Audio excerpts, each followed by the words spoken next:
Okay, Got it. you guys want to mute? I'll go ahead and open with a prayer. Heavenly Father, we ask that you help us today with studying your word, guide and direct us with the leading of your spirit as we look again at this covenant that you set up with Israel so many years ago. Help us to see the statutes and the ordinances which you prescribed to the people, how you wanted them to be part of your family and be in a relationship with them, and you still want that with us today. So help us to be the people that you call us to be, subservient to your laws, and also willing to love you and serve you as you so lovingly take care of us. In Jesus' name, amen. Okay, we're doing it chapter 23 and 24 today. Um, as I said last week, there aren't any chapters or verses in the original Hebrew. It just keeps on going. So 23 picks up right where 22 leaves off. It's talking about lying again. It's a different source, but the same material that was right after the commandment about lying. Verse 1 says, "You must not spread false rumors. Do not join forces with a wicked man to act as a corrupt witness." In other words, don't lie on the behalf of someone who's evil or wicked. Then it also says in verse 2, do not side with the majority. In other words, don't let your vote or your word go along with what everybody else thinks. The majority for evil, it says. Do not distort the evidence in a dispute by leaning toward or favoring the majority. And then the verse 3 says, do not show preference to a poor man in his case. So the whole gist of that little section is to be fair, to be honest, and not to be persuaded or bribed or anything else. Tell the truth in everything that you do. Then 4 and 5 is another little section on your neighbor or enemy. I guess it's enemy here. Yeah. If you come across your enemy's ox or donkey going astray, you must take it back to him, even if he's your enemy. If you see the donkey of your enemy lying helpless under its load, do not abandon him. You must help him with that load. So if your enemy overloads his donkey and you see that, you see the donkey suffering, you're supposed to go help the donkey, even though the guy's your enemy. Then the next section, 6 through 13, is again all about the Sabbath. Remember, Sabbath in Hebrew doesn't just mean the seventh day, it's the number 7, okay? And that comes out in this whole section here. It says, do not pervert the justice due your poor in his dispute. And just up there in verse 3, it said, do not show preference to a poor man in his case. So don't lean toward him and don't disfavor him because he's poor either. So again, be fair. Then verse 7, keep away from a false charge. Do not cause the death of the innocent and the sinless or guiltless, because I will not acquit the guilty. So God sees, and he's going to judge and take matters into his own hands if he has to. Then verse 8, do not take any bribe, for a bribe blinds or blurs your vision, blinds your eyes, blurs your vision, blinds clear vision, and perverts the cause of the just. Then 9, you shall not oppress a stranger, for you know what it feels like to be a stranger, having yourselves been sojourners in the land of Egypt, or strangers in the land of Egypt. And then comes the whole Sabbath thing. It says, for 6 years you may sow your land, gather its crops, but in the 7th year you shall let the land rest and lie fallow, so that the poor among your people may eat of it, so they can glean the field. Whatever volunteer things come up, they can eat that and have that for themselves. And what they leave, let the wild animals eat. So God's providing for them too. This says, you shall do the same with your vineyards and your olive groves. Interesting little subnote about this piece is it almost sounds like the Garden of Eden. You know, everything had plenty to eat and nobody took more than their fair share. The animals were taken care of, the people were taken care of. So it's kind of a throwback to that a little bit. And this is again the P source, the priestly source, referring back to that. It's a much more theological source. Then verse 12, for 6 days you are to do your work. But on the seventh, the Shabbat day, you must refrain from work. Do no work, in order that your ox and your donkey may rest, and your house slave and the stranger may be refreshed. Which is kind of odd because you don't think of having a stranger in your house and making them work. But if you were hosting a stranger, a lot of times they would feel guilty, or not guilty is not the right word. They will feel obligated to help with things. You know, like if you have a company and you're setting the table or something and getting dinner ready, they help with that a lot of times. So on the seventh year, the stranger can rest. At seventh day, the stranger can rest. The house slaves can rest. Everybody can be refreshed and resting. Then verse 13 says, pay attention to all that I have told you. Do not invoke the name of other gods. Don't swear by other gods. Do not let their names be heard on your lips. Okay? Then verse 14, 3 times a year you shall keep a festival to me. And again, festival is kind of a lousy translation. It's the Hebrew word there literally means do homage. Think of a pilgrimage. 3 times a year, you're supposed to come to a holy site and pay me the respect that is due. That's what that word means in Hebrew. Okay? And we really don't have a way to translate that accurately in English. You shall observe, first of all, the first one shall be the feast of unleavened bread. You shall eat unleavened bread for 7 days, just like I commanded you at the appointed time in the month of Abib. For in the month of Abib, you came out of Egypt. So that's reminding them by observing this season, this feast, that God delivered them from Egypt. And when he delivered them, it was the Passover. And during the Passover, they ate unleavened bread because it wasn't time for the bread to rise. So that's the first one. And remember, every time God talked about the Passover, he said, remember this and teach it to your children, to future generations. So this was one of the ways that they would help remember the Passover and how God delivered them out of Egypt. Okay. Then there's an interesting little phrase there. Basically in Hebrew or in English, it says, nobody will come before me empty-handed. And we're not sure exactly what that means.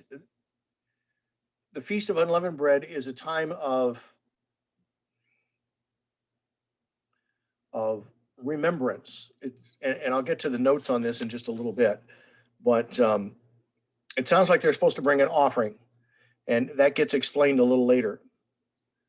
Let's see, verse 16. The second feast is the Feast of Harvest, the first fruits of your work, what you sow in the field. That's the beginning of the barley harvest. And the beginning of the harvest is when they go out with the sickle and they cut the first barley or wheat. Okay? This is the crops that are sown in the field. That's the second time for a pilgrimage in a festival or a feast. Then the third one is the festival of ingathering. And notice this, it says at the end of the year. When you gather in the fruit of your work from well, I guess you could say fields. That makes it a little confusing because it sounds like you're talking about the same harvest that you were talking about in the last one, but it's not. 3 times a year, all your males shall appear before the Lord God. Yeah, just looking at the genitive case there. Okay. Now we get into the explanation of the first one, the Passover, the festival of unleavened bread. You shall not offer the blood of my sacrifice with anything leavened. Everything has to be unleavened. Or let the fat of my feast offering remain until morning. Remember the commandment of the Passover meal? You had to eat it all. No, nothing was left until morning. And you didn't have any blood with anything. It was all boiled and bled out. So it was kosher without life. Verse 19, the choice first fruits of your ground you shall bring to the house of the Lord your God. So the first fruits, that's the tithe, literally in Hebrew. It's the God's share of whatever he has blessed you with. The first fruits, the cream of the crop goes to God. Then comes a really puzzling phrase at the end of that verse. You shall not boil a kid, which is a young goat, in its mother's milk. And that has baffled scholars for years. I'm actually doing some research on it. And I haven't completed it yet because some other things came up this week. But I'm going to try to get into that a little more and find out if I can find the origins of that or what's the deal with that. And I haven't gone far enough into it to actually even make a guess at this point. Verse 20, again, it's parallel to what happened before. Now I am sending an angel before you to guard you on the way and to bring you to the place, which I have prepared. So again, this sounds like the Exodus. Remember who actually led the people in the Exodus? A pillar of fire by day or by night and the pillar of cloud by day. That was God himself. Well, many times in the Old Testament, it talks about an angel of the Lord. That's really God. And an angel is more of a human form than a godly form. And so kind of recognizable. So God tells them that this angel is going to precede them. They are to pay attention in the next verse, pay attention to him and obey him. God doesn't tell us to obey angels. He tells us to obey him. So again, that's it, in the Hebrew, the way it's constructed, it's pointing back to the speaker, the person speaking these words. So it's talking about God here, obey God. Then in the next phrase, do not defy him, for he will not pardon your offenses. And then you get the clincher that convinces us this is God talking about himself, because I will make myself known in him. I will reveal myself in him. So God said, it's really me. Okay? So pay attention to the angel. Do what he tells you to do. Do not defy him. He will not pardon offenses or going against what he says. Then listen to the rest of what happens here. But if you will really obey him and do all that I say, doesn't say all that the angel says. Now he says, he's changed tenses here. Do all that I say. So now it's God saying this. So we know it's God here. I will be as an enemy to your enemies. If you're faithful to me, I will dispel your enemies from your midst. I will be a foe to your foes, he says. Then 23, then my angel will go before you. Almost in this Hebrew phrase, it's almost like saying my semblance, my image will go before you. The thing that looks like me will go before you and bring you And then here we have all the people who live in the land that God has promised to give Israel. We've got the Amorites, the Hittites, the Perizzites, the Canaanites, the Hivites, the Jebusites. And then God says, I will destroy them. Verse 14, you shall not bow down to their gods or serve them, nor do according to the practice of the people or their gods, but you shall utterly remove them from existence. You will shatter their pillars to pieces. You shall serve the Lord your God, and I will bless your bread and your water. What were the things that they cried and complained about on the Exodus? No good water and not decent bread. And yet God provided both of them for that. And he's saying here, as we journey on, going into this promised land, I'll give you bread, I'll give you water, I'll take care of you. And it goes on to say, I will remove sickness from the midst of your people, or from the midst of you people. No one shall miscarry or be barren in your land. I will complete the full number of your days. So nobody's going to get sick. All the children will be born and they'll be born healthy. Nobody's going to die in childbirth if you keep the covenant. So this is almost like a restating of the covenant from God to the people. Usually God talked to Moses and Moses talked to the people, but here God's talking to the people. Verse 27, I will send my terror before you. Terror, horror, something to be totally afraid of. I will throw into panic. I will cause to panic all the people against whom you will come. And that means like adversaries, people who challenge you and don't want to let you do what I called you to do. I will put to flight all those who are enemies before you. I will be like the hornet that swarms before you, and it will drive out the Hivites, the Canaanites, and the Hittites from before you. Literally away from your face. You won't see them anymore. I will not drive them out before you in a single year, just in case the land might become desolate and the wild beasts multiply against you. So as they come in, he's going to take the enemy out, but not all at once, so that the land is taken care of as well. So they inherit a decent land. Verse 30, little by little, I will drive them out before you until you have increased, multiplied through generations, and until you're able to possess the land as your own. Then I will establish your borders from the sea, Reed Sea, to the sea of the Philistines, and from the wilderness to the Euphrates. For I will deliver the inhabitants of the land into your power, and you will drive them out before you.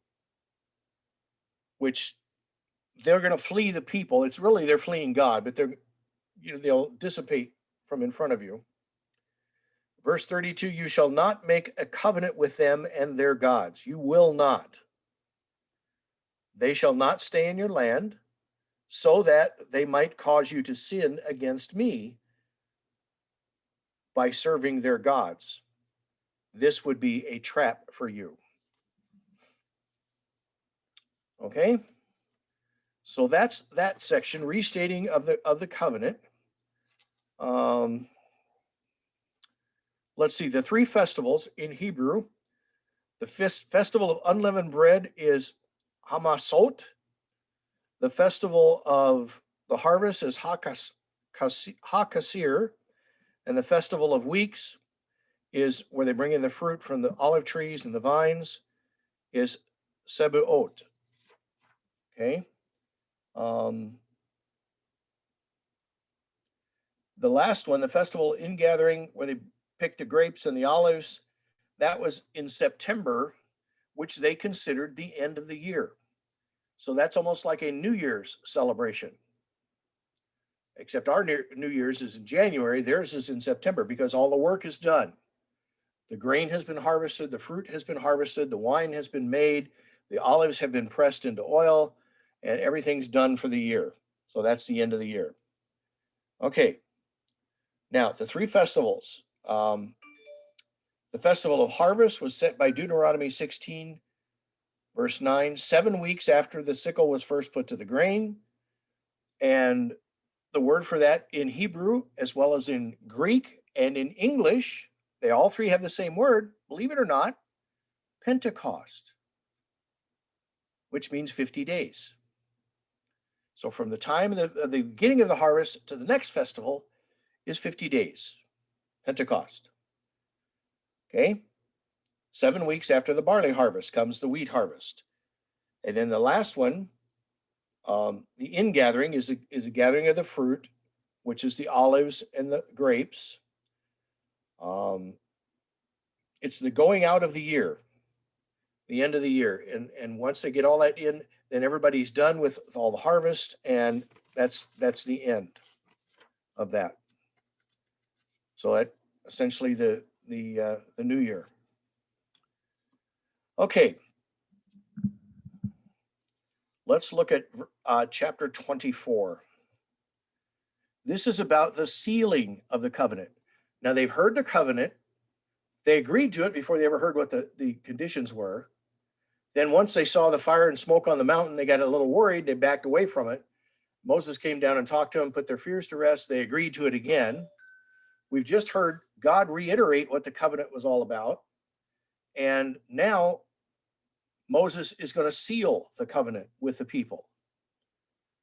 Now, when we talked about this a little last week too, remember when God made the covenant with Abraham, they split the animals in half and they walked between them.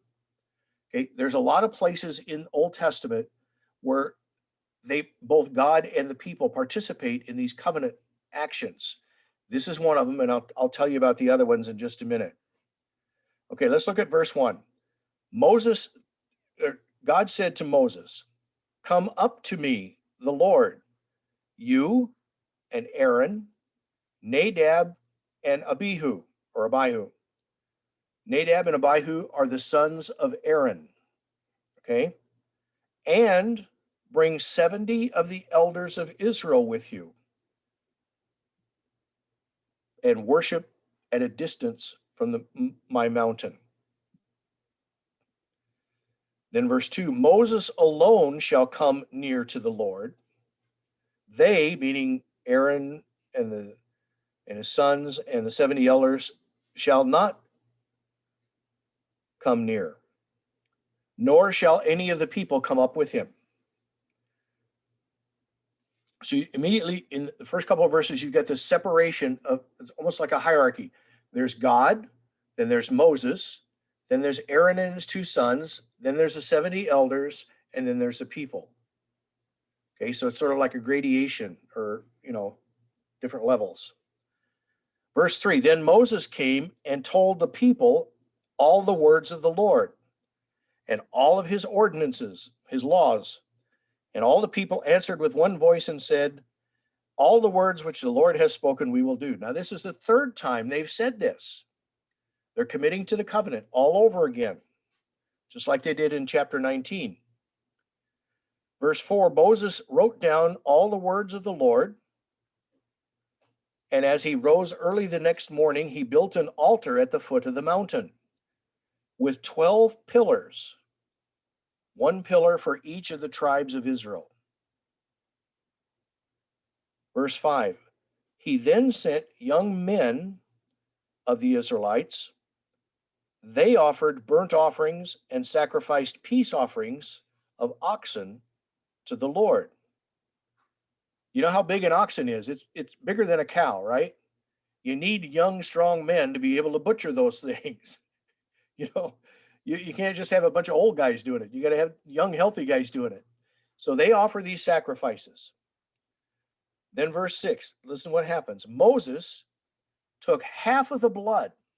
Remember, they all had to be drained of blood. So he takes half the blood and he puts it in bowls, and the other half of the blood he throws onto the altar, this altar with 12 pillars. Okay?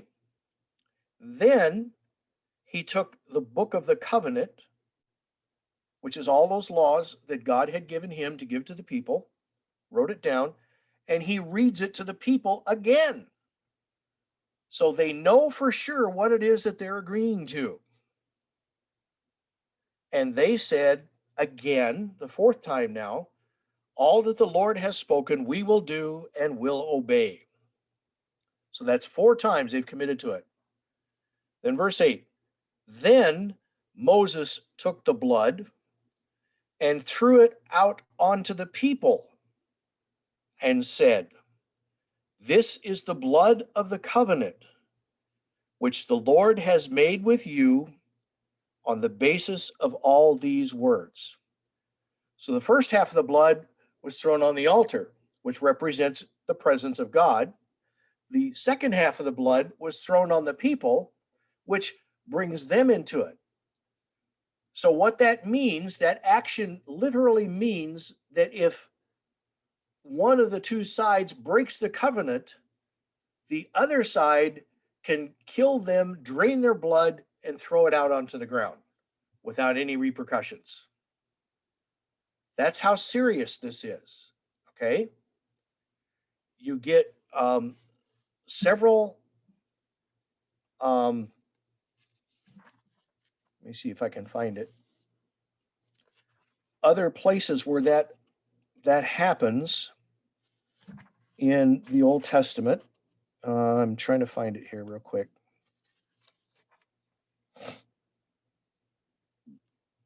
Yeah, Isaiah 6 verse 1, where, oh no, that's a different one.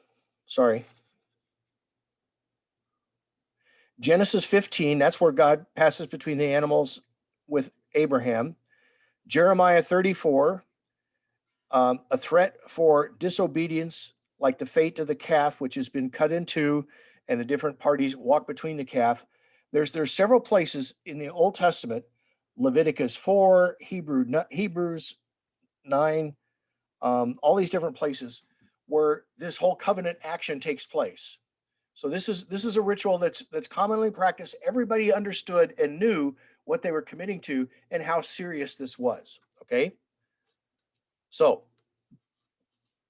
verse 9, Moses, Aaron, Nadab, and Abihu, the 70 elders of Israel went up, and they saw God, the God of Israel.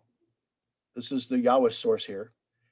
And under his feet, it looked as though it was a pavement of sapphire stone. Now think about that. Nobody can look on God and live.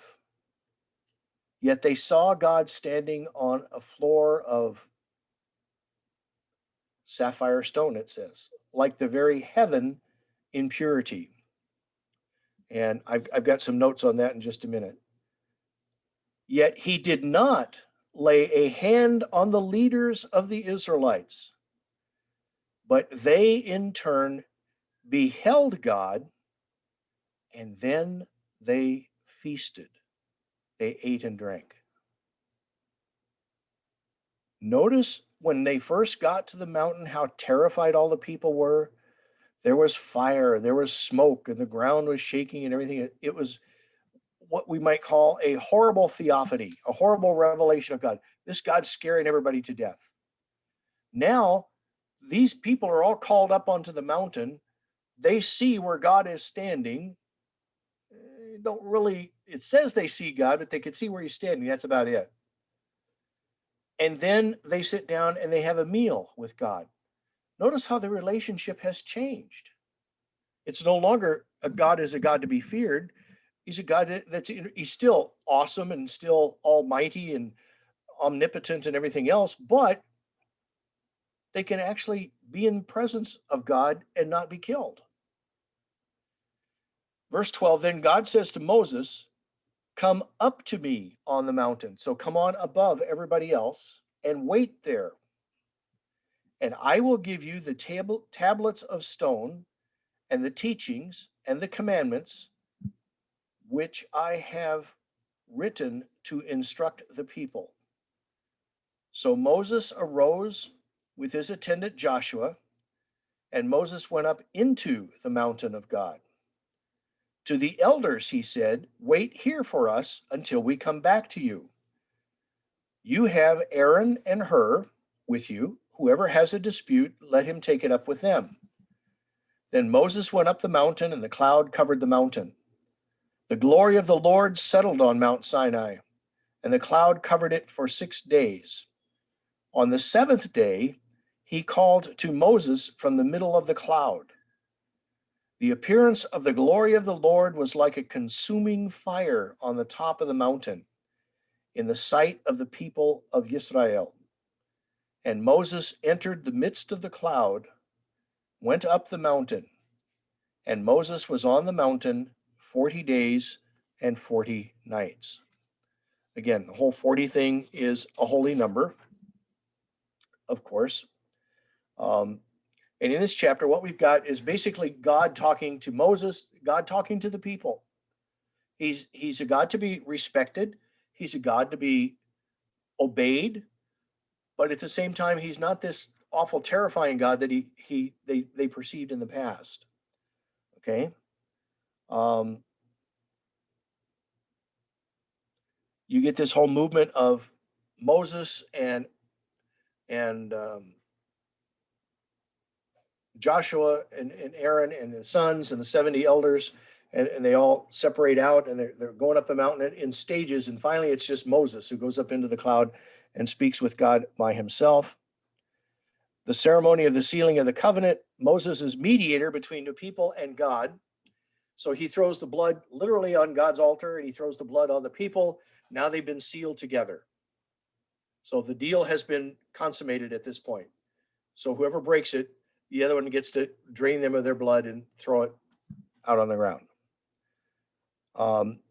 He recounts all the words and ordinances that God has given him to the people. These are the mishpatim in Hebrew, everything that he's received from God on Sinai. Again, the whole idea about the young men, they don't really have a group of priests yet in Israel. So he just drafts 70 young men to do the sacrificing. Let's see. The sons of Aaron, Nadab and Abihu, are now included as sons of Aaron. When it says they saw the God of Israel, this is the piece that I wanted to share with you. You get another glimpse of that in Isaiah chapter 6, verse 1, which also speaks of seeing God. But in the case of both of these passages, when the literal description is given, it's a far cry from what we would think of as really seeing God. Okay? You don't really get a portrayal of God's appearance here. What you get in Isaiah, the description is God's throne. It's not God that they're talking about here, but Isaiah talks about God's throne. The accompanying seraphim and the skirt of God's garment, which fills the whole temple. So that's as close of a image of God that we get in Isaiah. Here in Exodus, we get a description of God standing on this sapphire stone floor, which is the color of heaven itself. But there's not even a description of a throne or a garment. What's pictured here just seems to be the bottom or the floor of heaven. And of course, God is above that. Okay. Then there's a note on the sapphire stone, which again appears in Ezekiel chapter 1, verse 26, Ezekiel 28, or Exodus 28, Job 28, Isaiah 54, etc. And what all the commentators think it's relating to is the blue lapis lazuli of Mesopotamia. So it's a gemstone. Its clearness is pictured as that of the floor of heaven itself. It's one of awe-inspiring majesty, leading far beyond the human imagination. Turns out to describe as if in amazement the fact that the elders could behold or actually be in the presence of God and still be alive. Then the next description, they ate and drank. It puts the whole account into the context of sort of a covenant meal, um, almost like the Last Supper, where Jesus has the final meal with the disciples. Okay. Um, their safety in God's presence has been assured, so they can sit down and have a meal together. So God hasn't become less awe-inspiring because of this, but it's sort of a new way of relating to God, where God has opened himself up to his people, which is, again, in stark contrast to the burning terror that there was there at the beginning. Moses ascends into the mountain himself. Aaron and Hur have to take care of the people if there's any arguments. Moses obtains the tablets of stone, which is written by God, but also further instructions to guide the people. And this also provides a bridge to the next section, 25 and 26, which talk about the golden calf.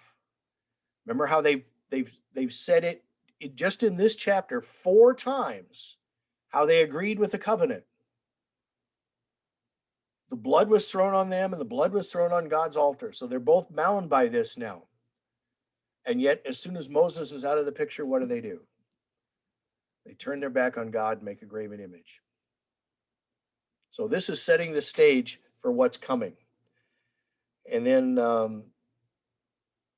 just a little bit of the imagery here at the end of this chapter is priestly imagery, because it's from the priestly source. The descending cloud, the devouring fire, the top of the mountain justify the original prohibition of going up on the mountain lest they die.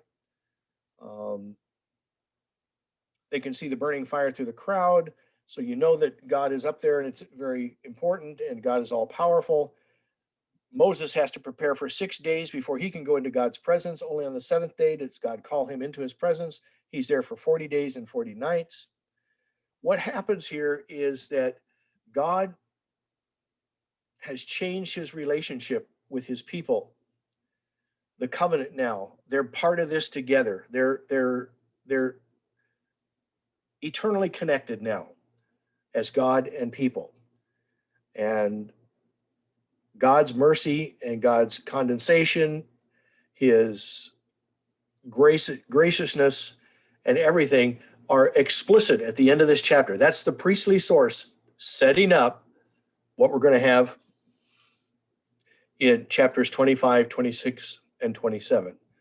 And that's what we will review and look at for next time. Okay?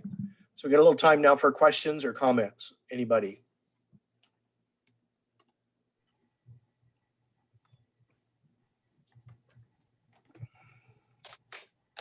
If nobody else has any questions, I had one where they described the boundaries for Israel. Current day, is that what some people in Israel are thinking about, or how far they want to expand their land? I know that's a leading question. Are you talking about the news of the last couple of days? Well, that's what brings it to the front of the conversation. Yes. Right. Yes, there are definitely people who believe that's their God-given right. It's not necessarily the religious authorities that are saying that. It's I have to be careful with my words here. The political zealots, Yep. I guess would be a good way to say that. They're the ones who believe that, that whole area of the Middle East should all belong to Israel. And they point to chapters like Exodus 24, that the Hittites and the Jebusites and the Hivites and all the others should be cast out before God's people. They're enemies of God. They believe different than the Jews do, so they should be killed. They should be put to death, and this all belongs to us. Right, so, and they're ignoring the whole part of the chapter right in front of that tells them to take care of others, to, Right. Especially that one commandment about do not kill. yeah. And notice in chapter 24, who's doing the killing? It's not the people, it's God. They're not supposed to do that. But now modern day Israel wants to take that into their own hands. And of course, so do the Palestinians. So that's the struggle that you get. And it takes place on the national scene, between Israel and Gaza and all these other places. But it even happens in the heart of Jerusalem, right in the neighborhood. You'll see a whole block of houses, and they're all flying the Israeli flag.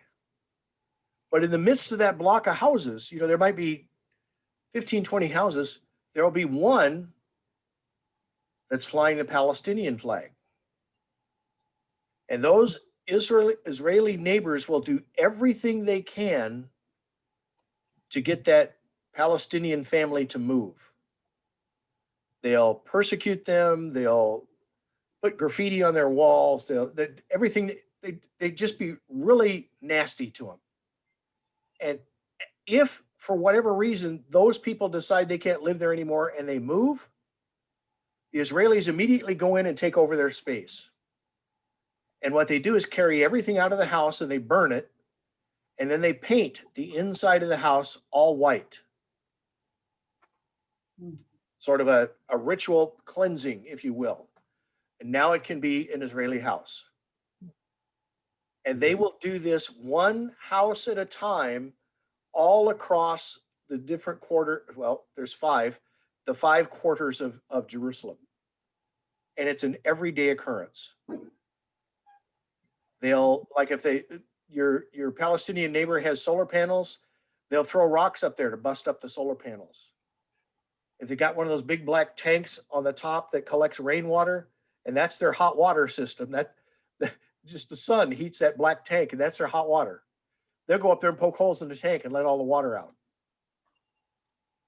When they go to the market, they'll try to steal their groceries as they're coming home. They don't dare have a car because they'll vandalize that. It's just horrible the way that they're treated.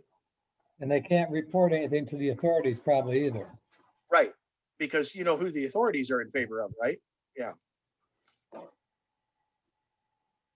Yeah. All the police vehicles over there, their windows are covered with chain link fencing, sometimes 3 and 4 layers thick, so that the glass won't be broken by stones that the Palestinians throw at them. And when you talk about stones, we think of something, maybe the biggest we would think of is maybe a baseball-sized rock.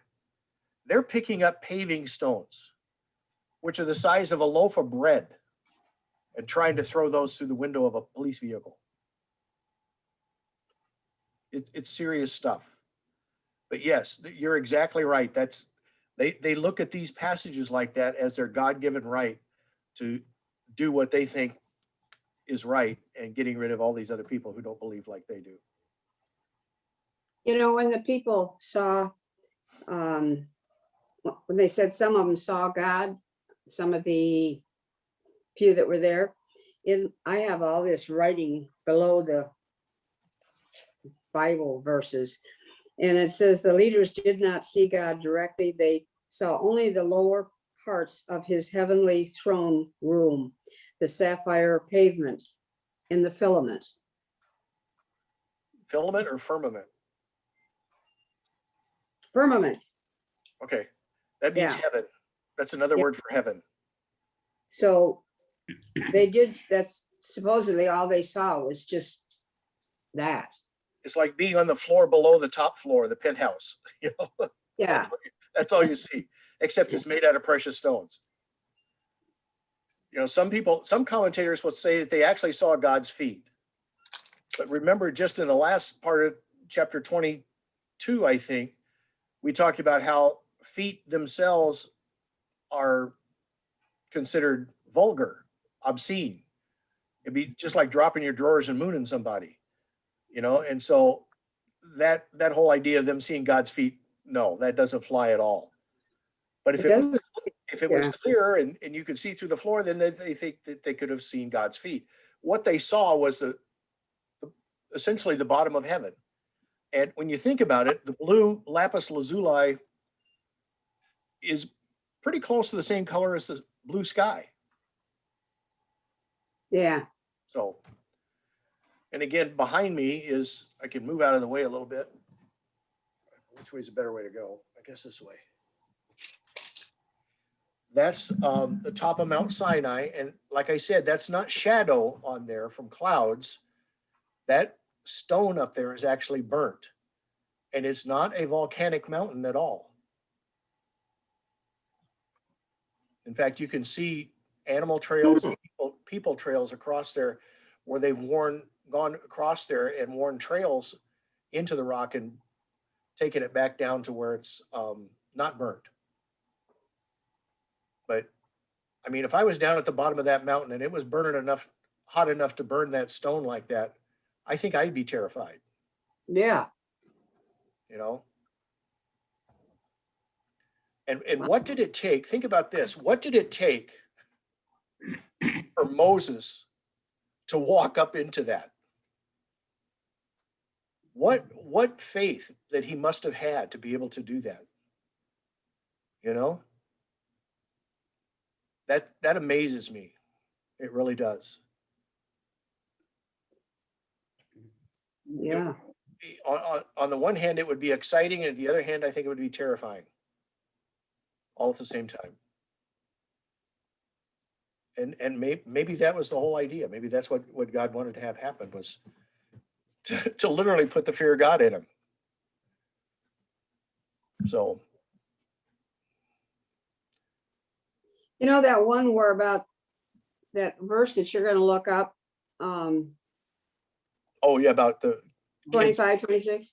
Yeah, this thing says the prohibition against seething a kid in its mother's milk. That's it. Yeah, it doesn't say anything of why that was a no-no. Just the Yeah. prohibition of it. Right. And I'm not sure what that is either. I mean, I've read some things, but to make a guess at this point would be really irresponsible and probably pretty ignorant on my part. One theory that I've come across so far, and I'll just share this with you, is that mother's milk is very similar in the ancient Israelites thinking to blood. It gives life, nourishment, and you don't cook a offspring of a goat in its mother's milk.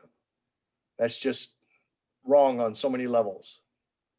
You know, it's taking the life, first of all, from the baby goat, and taking the life giving of the mother and using that to cook the baby just so you can have something to eat.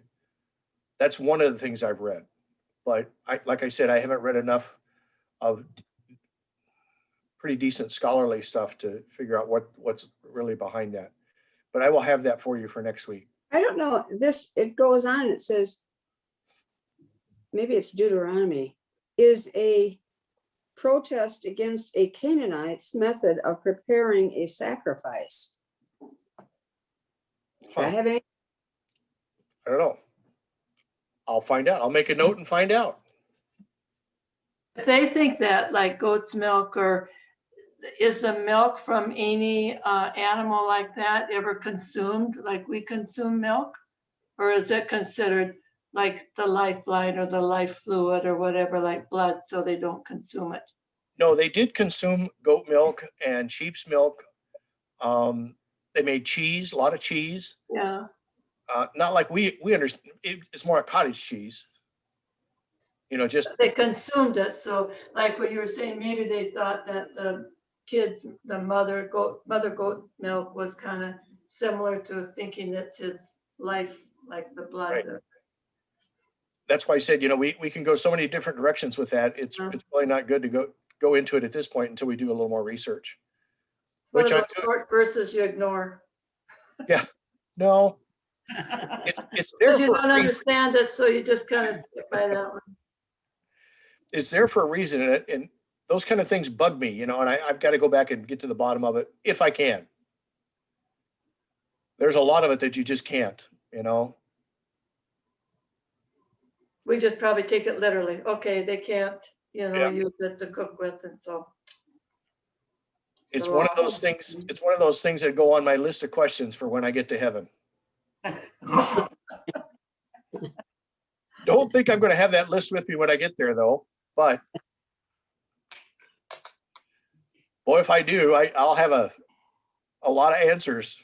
I think when you enter heaven, a whole lot's gonna just be understood. It won't matter anymore. It just be there. Exactly. And the awesomeness of where you're at will totally overwhelm anything that you might have thought about before. And I Yeah, don't think we're even going to think about any earthly things at that point, because we'll be so awestruck by where we're at and what's going on there mhm. that, the stuff that we used to think about here on earth, that's not going to amount to a hill of beans. Not going to matter one bit. So, which is kind of exciting in a way. Yes, it is. No worries. No worries at all. No pain. right. Well, thank you, everyone. Thank you. Yep, thank you. Appreciate it. Glad to have you here, and we'll do 25 through 27 next week, because 26 is really kind of short and brief. So we'll do those 3 chapters. Okay. Another thing before we go, just think about this now. We're coming up on almost the middle of May. What do we want to do for the summertime? I'm not asking you to make a decision, but just think about where we're going to go from here. Because, once we finish Exodus, Leviticus is just all the different rules and regulations, the different laws. Numbers is basically a census. And then we get into Deuteronomy, which is the second giving of the law. And you get into the fancy 95-cent term, the Deuteronomistic historian. King Josiah, who was 12 years old when he became king and decided they needed to get back to the covenant that God established here in Exodus. And so tries to hold people accountable yet again. There was something. There was a book we had talked about maybe looking at also. Yeah, Matt talked about it. Oh, yeah. That's right. The one that, Evan, how I got here, or what, Evan? Well, Matt can tell us. I thought I wrote it down. Even though one narrates it. Right. Somebody I remember that part. having one. that'll be another part to think about for our summer discussion. Right. Okay. Yeah, that sounds like, Well, I wrote if it. Nice. if Matt's there on Friday at our social hour, help me remember to ask him. I'll have to ask him, yeah. It will go. This would be like a book study then. We'd have to buy the book and then go through the book. Probably, yeah. And hopefully be more of a discussion instead of just a talking head. Which is what I feel like sometimes. That's why I always like it when we have a little time left where we can talk about the stuff that we've read and studied. Well, Yeah. and that's one of the things I like about having this Wednesday instead of between services. Between services, there never was any time for anything. We did the lesson real quick, and this is so much better. Yeah. I mean, Yeah. church was good, but if we could have had an hour and a half, that would have been better. Sure. Called Heaven, How I Got Here. The Yeah. story of the thief on the cross. That's it.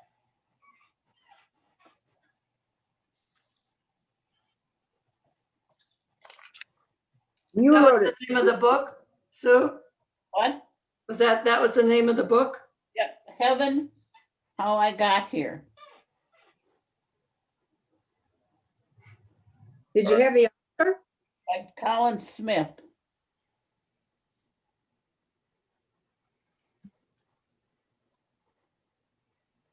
Okay. we can check into that for next week too. Yeah. Okay, Okay, thank you. thanks, you. everybody. All right, thank Okay, you. bye. Friday. Friday? Pastor can just send us all on our way. I can't find the. All I gotta do is click the button.